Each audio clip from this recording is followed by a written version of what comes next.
Good afternoon. God bless you. Thank you for taking time to watch this.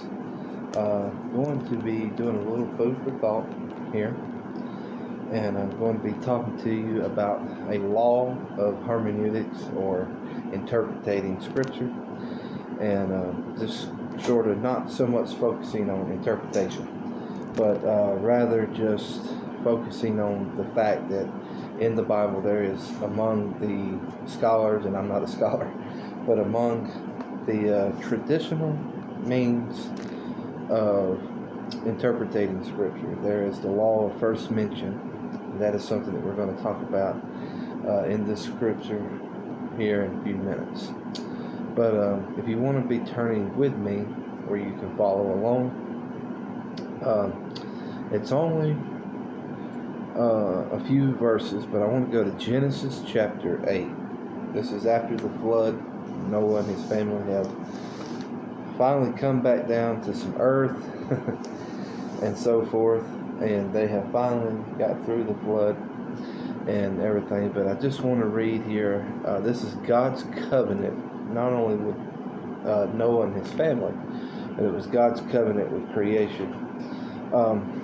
But I'm going to start in verse 20 of the 8th chapter, Genesis 8, verses 20 through 22.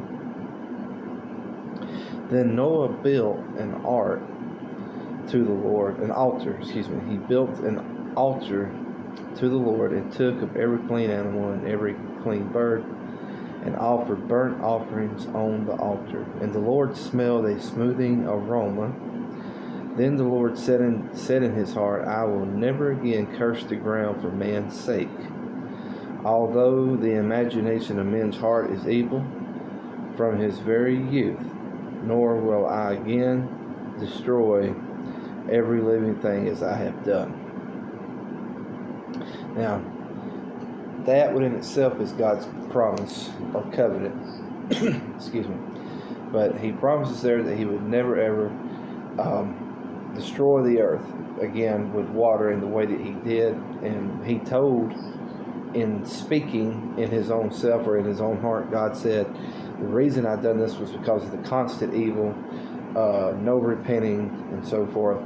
But the earth was filled with men and women alike that were just full of iniquity and so forth. But he said, I will never again. He made that promise thousands and thousands of years ago, and he has upheld that promise. But here's the verse I want to get to, the first mention of seed time in the Bible. In verse 22, while the earth remains, seed time and harvest, cold and heat, winter and summer, and day and night shall not cease.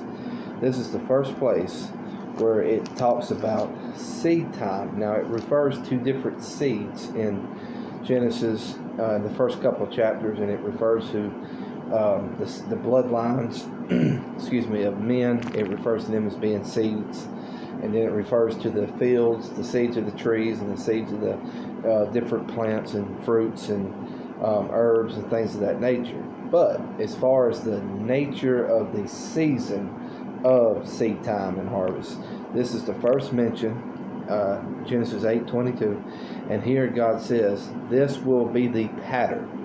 It will always be till the end, till time is no more. There will be seed time and harvest. There will be cold winter. There will be heat summer. We've been in that.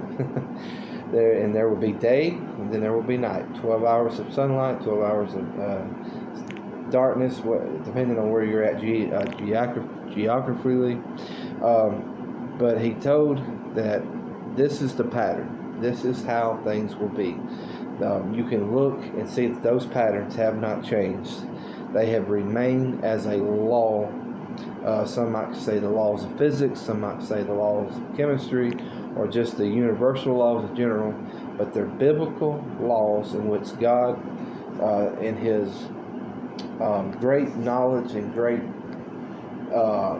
ability that he has of being God, that he's able to put things into cycles and into practice, or into play, But anyways, I just wanted to bring that to your attention, and I hope that you will read this chapter and very interesting chapter, and it tells you a lot about Noah and his family and so forth and what happened. But get into this and study out the seed time and harvest. That is a law that God has put into place, and it will always be until the very end.